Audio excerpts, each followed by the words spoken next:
What's going on, guys? Figured I'd check in again. Sorry, I'm looking for something on my seat. I'm out running around today. Thought I'd check in again today, just with you. Just rapping about a little of nothing, I guess. Hell, I don't know. It's not a whole lot exciting going on. I will say, though, I guess from the title of this, if you get in a situation where you got to have warranty work done on like your van or RV batteries or any components of thereof or something going on, don't get in a hurry. I wouldn't get in a hurry, especially if you have to ship it across country. Now, if they were close to you, you could drive to the service counter and check in and walk in there. They probably could get it done quicker for you. I don't know, I guess. I mean, in all fairness, the COVID thing has really put a damper on manpower a little bit, people working at home, and I get it. It's just you kind of hope when people say they're going to call you back, they call you back. So I don't think it has anything to do with Ames. I think Ames is a good company. It's just people in general this day and time. You know, it's not one particular company. Now, that's not to say that companies don't have bad customer service, because I have dealt with that. You know, in recent times I've dealt with it. I kind of, what is going on here, you know? It takes a company 4 or 5 months to resolve my issue. We have a problem, you know, and that's not good. And that happened with Renogy, and I don't know, it's somewhere along the way I got to try to give some benefit of the doubt to Renogy on that deal. And I mean, I wasn't the only one that said this. There were other people. As soon as I thought it and I felt it and I was going through it, people were complaining of the same thing. So I'm not saying Renogy products are bad. It's not. It's just they've got to tighten up the customer service and get their computer and phone system better. And I feel sure they will. Comes down to it that most companies feel the need to, they get it done. But, you know, just don't get in a hurry. I mean, we're on week 6 now. They've had my battery.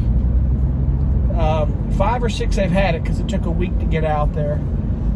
And yesterday I called twice and said, well, Jay will call you back. And I'm like, okay, I need to know, because we're at the throes of where he's got my battery, he's running the test, and he really senses what's wrong, which is the same thing I figured, is the battery management system in that battery is bad. So, but moving forward, another big point I wanted to get here and talk about was simply this.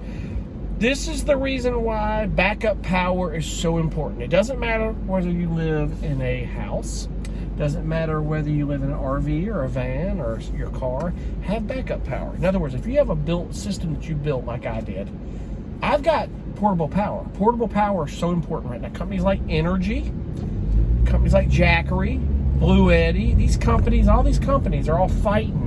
Right now they're competing in an amazing pace for good technology. Who has the leading technology? And right now we'll say that Blue Eddy is the closest, but I haven't used a Blue Eddy, so I have no idea how they work. Blue Eddy's got a 2,000 watt inverter with, I think it's 100 amp hours of battery power. And I've said it that the first company that gets a 2,000 watt inverter with about 200 amp hours of battery is off to the races with an all-in-one that will work with most RVs. I've always said if I go from my van to like an overland vehicle I'm traveling, it's going to be an all-in-one. Or even my next van is going to be all-in-one. Because Energy has their Flex system now. And their new Flex expansion batteries will go on the Kodiak and the Energy Apex. I had the Apex. I love that thing. It's got a 1,500 watt inverter on it. It's got 90 amp hours. And that thing, I could technically use that as a backup right now. It would work. You know, I don't need my AC now. It's not hot. It would run my fans and be fine. I'd be okay. You know, I'd have the right ventilation, whatever I need. I have a fuse panel set up. There's no fuses in it, but I can hook up my Energy Apex and then chain the negative and the net to the negative of my current fuse panel and positive to my positive, and I can run the inside lights and the fans and what I need in the inside of that van if I want to do it. If I need that backup, I can do it. I've got a Jackery 240. You know, if you run your vehicle with all portable power, have extra portable power. You need a backup. This is where Jackery is so good. I love Jackery, man. Jackery is really good. I can't speak for the other products. I've got a 240, and if it's anything like the 240, their 1000 has got to be amazing. Jackery is getting there. They'll get there with it. I think when they can get you about a 2,000 watt inverter and a couple hundred amp hours, they've done it. They're off to the races, to the beginning of the next level of portable power. And that's why I say there was somebody asked a question, and I think one of the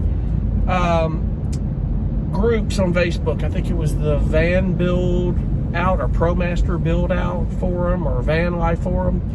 You know, someone asked, is anybody using portable power versus to building your own system? I said, well, I think portable power is the way to go. It's the wave of the future. I think it's where it's going, which is true. It is. It's where it's going.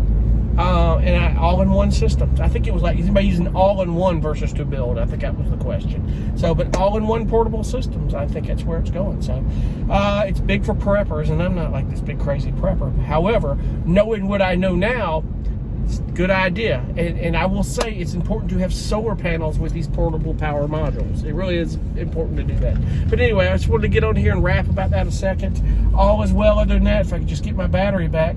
I've got to do a few things still left with the van, and I got to get that thing cleaned back up and get it back in normal so I can get back in it. I miss being in my van. I miss being in my bed. But anyway, I'm going to jump off. Anything else cool comes along, you know I'll cut you in. Be cool. Thanks. Have a good one.